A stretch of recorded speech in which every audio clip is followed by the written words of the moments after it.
എല്ലാവർക്കും സ്വാഗതം. നമ്മളിന്ന് വളരെ ഗൗരവമുള്ള, എന്നാൽ നമ്മുടെയൊക്കെ ജീവിതത്തെ ഏറ്റവും കൂടുതൽ സ്വാധീനിക്കുന്ന ഒരു വിഷയമാണ് ഈ അവലോകനത്തിലൂടെ മനസ്സിലാക്കാൻ പോകുന്നത്.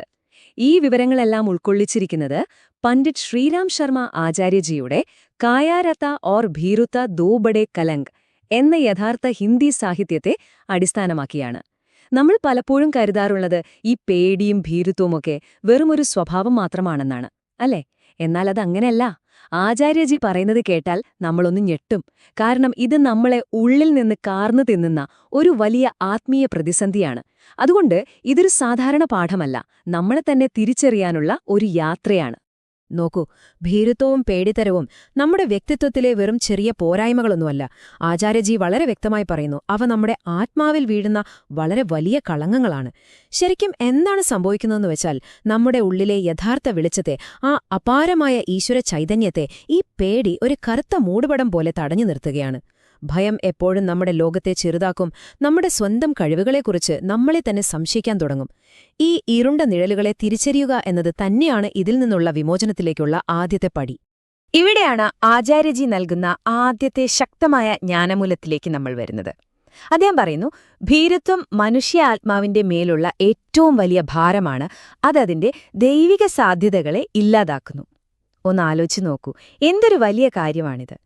പേടി വെറുതെ നമ്മളെ പിന്നോട്ട് വലിക്കാൻ മാത്രമല്ല, മറിച്ച് നമ്മുടെ ഉള്ളിൽ ഉറങ്ങിക്കിടക്കുന്ന ആ അനന്തമായ ദൈവിക കഴിവുകളെ പൂർണ്ണമായും മരവിപ്പിക്കുകയാണ് ചെയ്യുന്നത്. ചിറകുകളുള്ളൊരു പക്ഷി ആകാശം ഇടിഞ്ഞു വീഴുമോ എന്ന് ഭയന്ന് പറക്കാതിരിക്കുന്നതിന് തുല്യമാണിത്.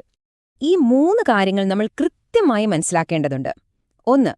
ഭയം എന്നത് നമ്മുടെ ദുർബലമായ മനസ്സ് വെറുതെ ഉണ്ടാക്കിയെടുക്കുന്ന ഒരു മിഥ്യയാണ്, ഇല്ലാത്ത ഒരു പ്രേതത്തെ പേടിക്കുന്നത് പോലെ. 2. ഈ പേടിത്തരം നമ്മുടെ വിവേകത്തെയും ബുദ്ധിയെയും അക്ഷരാർത്ഥത്തിൽ ഇരുട്ടിലാക്കും. ശരിയും തെറ്റും തിരിച്ചറിയാൻ പറ്റാത്ത അവസ്ഥ വരും. 3. കാര്യം കുറച്ച് ഭയപ്പെടുത്തുന്നതാണ്. ഒരു ഭീരു ശാരീരികമായി മരിക്കുന്നതിനു മുൻപ് 1000 തവണ ആത്മീയമായി മരിക്കുന്നു. സ്വന്തം കഴിവുകളെ ഭയന്ന് നമ്മൾ മാറി നിൽക്കുന്ന ഓരോ നിമിഷവും സത്യത്തിൽ നമ്മുടെ ആത്മാവിന്റെ ഒരു ഭാഗം മരിക്കുകയാണ്. അപ്പോൾ സ്വാഭാവികമായും നമുക്കൊരു സംശയം വരാം. ഈ വലിയ ആത്മീയ രോഗം യഥാർത്ഥത്തിൽ നമ്മുടെ ഉള്ളില് എവിടെ നിന്നാണ് വരുന്നത്? പുറത്തുനിന്നുള്ള സാഹചര്യങ്ങളാണോ, അതോ നമ്മുടെ ഉള്ളിലെ എന്തെങ്കിലും പ്രശ്നമാണോ ഇതിന് കാരണം? നമുക്കത് പരിശോധിക്കാം. കാരണം അസുഖത്തിന്റെ യഥാർത്ഥ വേരുകൾ എവിടെയാണെന്ന് കണ്ടെത്തിയാൽ മാത്രമേ പൂർണ്ണമായ ചികിത്സ സാധ്യമാകൂ. ഈ 2 കാര്യങ്ങൾ തമ്മിലുള്ള വ്യത്യാസം നോക്കൂ. നിങ്ങളുടെ ഉള്ളിലെ ഭയം എപ്പോഴും തുടങ്ങുന്നത് അജ്ഞാനത്തിൽ നിന്നും അനാവശ്യമായ അഹംഭാവത്തിൽ നിന്നുമാണ്. ഭൗതികമായ സാധനങ്ങളോടുള്ള ആസക്തിയാണ് നമ്മളെ ഏറ്റവും അധികം പേടിപ്പിക്കുന്നത്. അയ്യോ, ഇതെനിക്ക് നഷ്ടപ്പെടുമോ എന്ന പേടി. എന്നാൽ ധൈര്യമോ? അത് ജനിക്കുന്നത് യഥാർത്ഥ സത്യം തിരിച്ചറിയുന്നതിലൂടെയും ഭൗതിക കാര്യങ്ങളോടുള്ള നിർലിപ്തതയിലൂടെയും മാത്രമാണ്. സ്വയം ആരാണെന്ന ആഴത്തിലുള്ള അറിവ് വരുമ്പോൾ ഭയം താനേ ഇല്ലാതാകും. ഇതൊരു വെറും ഉപദേശമാണെന്ന് കരുതിയെങ്കിൽ തെറ്റ്. നൂറ്റാണ്ടുകൾക്ക് മുൻപ് ആചാര്യന്മാർ പറഞ്ഞ ഈ ആത്മീയ സത്യം ഇന്നത്തെ ആധുനിക ശാസ്ത്രവും കൃത്യമായി ശരിവെക്കുന്നുണ്ട്. 2015 ഡോക്ടർ ജെ ലെഡൂക്സ് പ്രസിദ്ധീകരിച്ച ആൻസൈറ്റി ന്യൂറൽ നെറ്റ്വർക്കുകൾ എന്ന പഠനം പറയുന്നത് കേൾക്കൂ. സ്ഥിരമായുള്ള ഭയം നമ്മുടെ തലച്ചോറിലെ ഉയർന്ന യുക്തിചിന്തയെ ശാരീരികമായി തന്നെ വിച്ഛേദിക്കുന്നു എന്നാണ് അദ്ദേഹത്തിന്റെ കണ്ടെത്തൽ. അതായത് പേടി വെറുമൊരു വികാരമല്ല, അത് നമ്മുടെ ചിന്തിക്കാനുള്ള കഴിവിനെ അക്ഷരാർത്ഥത്തിൽ ഷട്ട് ഡൗൺ ചെയ്യുകയാണ്. ഈ ശാസ്ത്രീയ സത്യം മനസ്സിലാക്കിക്കൊണ്ട് തന്നെ ആചാര്യജി പറയുന്ന ഈ വരികൾ കേൾക്കൂ. ദൈവീക സാന്നിധ്യത്തിൽ നിന്ന് ആത്മാവ് അകലുന്നതാണ് എല്ലാ ഭയങ്ങൾക്കും കാരണം. ഇതൊരു വലിയ പ്രസ്താവനയാണ്. നിങ്ങളുടെ പേടി വെറുമൊരു സ്വഭാവമല്ല, മറിച്ച് നിങ്ങളുടെ ആത്മാവിന് ഈശ്വരനുമായുള്ള കണക്ഷൻ കട്ടാകുന്നതിന്റെ ലക്ഷണമാണ്. ഒരു ഉപകരണത്തിന് പ്ലഗിൽ നിന്ന് പവർ കിട്ടാതാകുമ്പോൾ അത് പ്രവർത്തിക്കാതാകുന്നതുപോലെ നമ്മുടെ ഉള്ളിൽ ഈശ്വര ചൈതന്യമില്ലാതെ വരുമ്പോഴാണ് നമ്മൾ ഈ ഭയത്തിന്റെ വലിയ ഇരുട്ടിലേക്ക് വീണുപോകുന്നത്. ഈശ്വരനിൽ നിന്ന് വേർപെടുമ്പോൾ നമ്മുടെ മനസ്സ് എങ്ങനെയൊക്കെയാണ് സ്വന്തം ജയിലുകൾ നിർമ്മിക്കുന്നതെന്ന് ഈ 4 കാര്യങ്ങൾ വ്യക്തമാക്കുന്നു. 1. ഭൗതിക കാര്യങ്ങളോടുള്ള ആസക്തി ഉത്കണ്ഠയുണ്ടാക്കുന്നു. 2. അജ്ഞാനം എപ്പോഴും നമ്മുടെ സംശയങ്ങളെ ഇരട്ടിയാക്കും. 3. ആത്മീയമായി നമ്മൾ ദുർബലരാകുമ്പോൾ ചെറിയൊരു പ്രശ്നത്തെപ്പോലും ലോകാവസാനം പോലെ നമ്മൾ വലുതാക്കി കാണും. ഏറ്റവും പ്രധാനപ്പെട്ട കാര്യം, വിശ്വാസമില്ലാത്ത ഒരു ബുദ്ധി ശരിക്കും ദിനംപ്രതി ഭയങ്ങൾ ഉൽപ്പാദിപ്പിക്കുന്ന ഒരു വലിയ ഫാക്ടറിയായി മാറുകയാണ് ചെയ്യുന്നത്. ശരി, എന്താണ് പ്രശ്നമെന്ന് നമ്മൾ കൃത്യമായി മനസ്സിലാക്കി. ഇനി എന്താണ് ഇതിനൊരു പരിഹാരം? നമ്മളിൽ ഉറങ്ങിക്കിടക്കുന്ന ആ ധീരതയെ എങ്ങനെ ഉണർത്തിയെടുക്കാം? വെറുതെ ഇനി മുതൽ ഞാൻ ധൈര്യമായിരിക്കും എന്ന് പറഞ്ഞാൽ മാത്രം പോരല്ലോ, അതിനൊരു കൃത്യമായ വഴി വേണം. ഈ ഭയത്തെ മാറ്റിയെടുക്കാനുള്ള ആ യഥാർത്ഥ ആത്മീയ രസതന്ത്രം എങ്ങനെയാണെന്ന് നമുക്ക് നോക്കാം. ഈ ഭീരുത്വത്തിന്റെ ചങ്ങല പൊട്ടിക്കാൻ ഈ സാഹിത്യം വളരെ പ്രായോഗികമായ 3 ഘട്ടങ്ങൾ പറയുന്നുണ്ട്. ഒന്നാമതായി, ഭയമെന്നത് നമ്മൾ തന്നെ മനസ്സിൽ ഉണ്ടാക്കിയെടുത്ത ഒരു മിഥ്യ മാത്രമാണെന്ന് പൂർണ്ണമായും അംഗീകരിക്കുക. രണ്ടാമതായി, ധ്യാനത്തിലൂടെ നിങ്ങളുടെ ഉള്ളിലെ ആ ആന്തരിക വെളിച്ചവുമായി, ആ ഈശ്വര ചൈതന്യവുമായി വീണ്ടും ബന്ധപ്പെടുക. മൂന്നാമതായി, ശരിയായ ബോധ്യത്തോടെ ധീരമായി കർമ്മങ്ങൾ ചെയ്തു തുടങ്ങുക. ഈ 3 സ്റ്റെപ്പുകൾ നിങ്ങളുടെ ജീവിതം മാറ്റിമറിക്കും, ഉറപ്പാണ്. നമ്മൾ ധൈര്യം എന്ന വാക്കിന്റെ അർത്ഥം തന്നെ മാറ്റി എഴുതേണ്ടി വരും. ആചാര്യജി പറയുന്നത് നോക്കൂ. ധൈര്യം എന്നത് ഭയമില്ലായ്മയല്ല, മറിച്ച് തികഞ്ഞ ദൈവീക വിശ്വാസത്തിലൂടെ അതിന് കീഴടക്കലാണ്. നമ്മൾ വിചാരിക്കുന്നത് ധൈര്യശാലികൾക്ക് ഒട്ടും പേടിയില്ലെന്നാണ്, അല്ലേ? എന്നാൽ അതല്ല സത്യം. പേടിയുണ്ടാകും. എന്നാൽ ആ പേടിയെ തികഞ്ഞ ദൈവീക വിശ്വാസം കൊണ്ട് പരാജയപ്പെടുത്തി മുന്നോട്ടു പോകുന്നതാണ് യഥാർത്ഥ ധീരത. അതൊരു അഗാധമായ ആത്മീയ അവസ്ഥയാണ്. ഈ പേടിക്ക് കൃത്യമായ 3 മറുമരുന്നുകൾ ഇവിടെ പറയുന്നുണ്ട്. ഏറ്റവും വലിയ മറുമരുന്ന് അചഞ്ചലമായ വിശ്വാസമാണ്.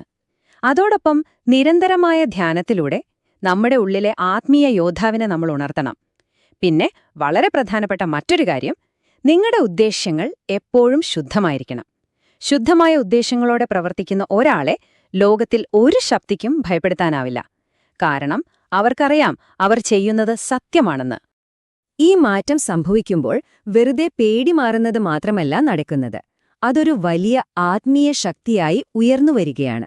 ഒരു പഴയ ഇരുമ്പ് കഷ്ണം സ്വർണമായി മാറുന്നതുപോലെ നമ്മുടെ ഏറ്റവും വലിയ ദൗർബല്യങ്ങളെ അപാരമായ ഊർജ്ജമാക്കി മാറ്റുന്ന അതിശയകരമായ പ്രക്രിയയാണിത്. ആത്മീയതയിലൂടെ നിങ്ങളുടെ ഭയം വലിയൊരു ഇച്ഛാശക്തിയായി രൂപം പ്രാപിക്കുന്നു. നമ്മുടെ ദൈനംദിന ജീവിതത്തില് ഇതെങ്ങനെയാണെന്ന് നോക്കാം. ഭയമുള്ളൊരു മനസ്സ് എപ്പോഴും ഉത്കണ്ഠ കാരണം തളർന്നിരിക്കും, എല്ലാത്തിനോടും വെറുതെ ദേഷ്യപ്പെടും, സ്വന്തം കടമകളിൽ നിന്ന് എപ്പോഴും ഓടിയൊളിക്കും. എന്നാൽ ഉണർന്നൊരാത്മാവോ? അവർ സത്യത്തിന്റെ കരുത്തിൽ ശാന്തരായിരിക്കും, സ്വന്തം ഉത്തരവാദിത്തങ്ങൾ ധൈര്യപൂർവ്വം ഏറ്റെടുക്കും. ഇതിൽ ഏതു വ്യക്തിയായി മാറാനാണ് നിങ്ങൾക്ക് താൽപ്പര്യം? ഉത്തരം വളരെ വ്യക്തമല്ലേ? ഈ അവലോകനത്തിലെ ഏറ്റവും സുന്ദരമായ ഒരു തിരിച്ചറിവാണ് ഞാനിനി പറയുന്നത്. ഭീരുത്വത്തിനുള്ള ഏറ്റവും വലിയ പ്രതിവിധി എന്താണെന്നോ? നിങ്ങളുടെ ആത്മാവ് അനശ്വരമാണെന്ന് പൂർണ്ണമായും തിരിച്ചറിയുക. നിങ്ങൾ ജനന മരണങ്ങൾക്കതീതമായ നശിപ്പിക്കാൻ കഴിയാത്ത ഒരു ആത്മാവാണെന്ന് തിരിച്ചറിയുമ്പോൾ പിന്നെ ഈ ലോകത്തിലെ എന്ത് കാര്യമാണ് നിങ്ങളെ ഭയപ്പെടുത്തുക? പ്രഭാതത്തിലെ സൂര്യനു മുന്നിൽ മഞ്ഞെന്ന പോലെ നിങ്ങളുടെ പേടിയെല്ലാം അലിഞ്ഞില്ലാതാകും. അതുകൊണ്ടാണ് പറയുന്നത്, ജീവിതത്തിൽ പേടിത്തനത്തിന് പകരം നമ്മൾ ധീരത തെരഞ്ഞെടുക്കുന്ന ഓരോ നിമിഷവും നമ്മൾ നമ്മുടെ ആത്മാവിനെ വളർത്തുകയാണ്. ഈ ലോകത്തിലെ പ്രശ്നങ്ങളെ നേരിടാൻ നിങ്ങളുടെ പക്കൽ ആകെ വേണ്ടത് ഈ ജ്ഞാനത്തിന്റെ വെളിച്ചം മാത്രമാണ്. ലോകത്തെ മുഴുവൻ കീഴടക്കുന്നതിലല്ല കാര്യം, സ്വന്തം മനസ്സിനെ കീഴടക്കുക എന്നതാണ് എല്ലാ ഭയങ്ങളെയും പരാജയപ്പെടുത്താനുള്ള ഒരേയൊരു മാർഗം. നമ്മളെ അറിവുകളുടെ അവസാന ഭാഗത്തേക്ക് കടക്കുകയാണ്. നമ്മൾ എന്തിനാണിതെല്ലാം പഠിക്കുന്നത്? ഇതിന്റെ ആത്യന്തിക ലക്ഷ്യമെന്താണ്? അത് മറ്റൊന്നുമല്ല, പൂർണ്ണമായ ആത്മീയ വിമോചനമാണ്. മനസ്സിന്റെ അനാവശ്യമായ പേടികളിൽ നിന്നും മിഥ്യാധാരണകളിൽ നിന്നുമുള്ള 100% സ്വാതന്ത്ര്യം. ലോകത്തിൽ ചുറ്റും എന്ത് സംഭവിച്ചാലും പതറാത്തൊരു മനസ്സുണ്ടാവുക എന്നതാണ് ഈ യാത്രയുടെ ഏറ്റവും വലിയ സമ്മാനം. ആചാര്യജി വളരെ ശക്തമായ ഭാഷയിൽ ഇത് അടിവരയിട്ട് പറയുന്നു. മനുഷ്യാത്മാവിൽ നിന്ന് ഭീരുത്വത്തെ പൂർണ്ണമായും ശാശ്വതമായും ഉന്മൂലനം ചെയ്യുന്നതാണ് യഥാർത്ഥ വിമോചനം. പേടിയെന്ന ഈ കളങ്കം മനസ്സിൽ വെച്ചുകൊണ്ട് നിങ്ങൾക്കൊരിക്കലും ആത്മീയമായി ഉയരാൻ കഴിയില്ല. ആത്മീയത എന്നത് ഭയമുള്ളവർക്ക് ഒളിക്കാനുള്ള ഒരു ഗുഹയല്ല. ഈ ഭീരുത്വത്തെ വേരോടെ പിഴുതെറിയുക എന്നത് തന്നെയാണ് വിമോചനത്തിന്റെ അടിസ്ഥാനം. സംശയങ്ങളോ ഭയങ്ങളോ ഇല്ലാത്ത തികച്ചും നിർഭയമായ ഒരു ഹൃദയം മാത്രമാണ് ഈശ്വരന് വസിക്കാൻ യോഗ്യമായ യഥാർത്ഥ ക്ഷേത്രം. ഇതിന് നമ്മൾ ചെയ്യേണ്ടത് നമ്മുടെ ആ അഹംഭാവം, ആ ഞാൻ എന്ന ഭാവം ഇല്ലാതാക്കുക മാത്രമാണ്. നമ്മളല്ല, മറിച്ച് ഈശ്വരനാണ് സകലതും നിയന്ത്രിക്കുന്നത് എന്ന തിരിച്ചറിവ് വരുമ്പോൾ അഹംഭാവം മാറും. അതോടെ നാം എന്നേക്കുമായി ഭയത്തെ പരാജയപ്പെടുത്തുകയും ചെയ്യും. അപ്പോൾ നമ്മൾ അവസാനിപ്പിക്കുകയാണ്. ഞാൻ നിങ്ങളെ ആഴത്തിൽ ചിന്തിപ്പിക്കുന്ന ഒരു ചോദ്യം ഇവിടെ ചോദിക്കുകയാണ്. ഭയത്തിന്റെ ഇരുണ്ട നിഴലിൽ ഒതുങ്ങി നിങ്ങളുടെ ഭാവി നഷ്ടപ്പെടുത്താൻ നിങ്ങൾ തീരുമാനിക്കുമോ? അതോ നിങ്ങളുടെ ആത്മാവിൽ ഉറങ്ങിക്കിടക്കുന്ന ആ വലിയ ദൈവിക ധീരതയെ ഉണർത്തി ഇന്ന് തന്നെ പ്രകാശത്തിലേക്ക് നടക്കുമോ? ഓർക്കുക, ഈ തിരഞ്ഞെടുപ്പ് പൂർണ്ണമായും നിങ്ങളുടേത് മാത്രമാണ്. പണ്ഡിറ്റ് ശ്രീറാം ശർമ്മ ആചാര്യജിയുടെ ഈ മഹത്തായ വരികൾ നിങ്ങളുടെ ഉള്ളിലെ ഭയത്തെ പൂർണ്ണമായും മാറ്റാൻ സഹായിക്കട്ടെ എന്ന് ആത്മാർത്ഥമായി ആഗ്രഹിക്കുന്നു. ഈ അവലോകനത്തിൽ പങ്കുചേർന്ന ഏവർക്കും നന്ദി. ധീരമായ ഒരു പുതിയ ദിവസം ആശംസിക്കുന്നു.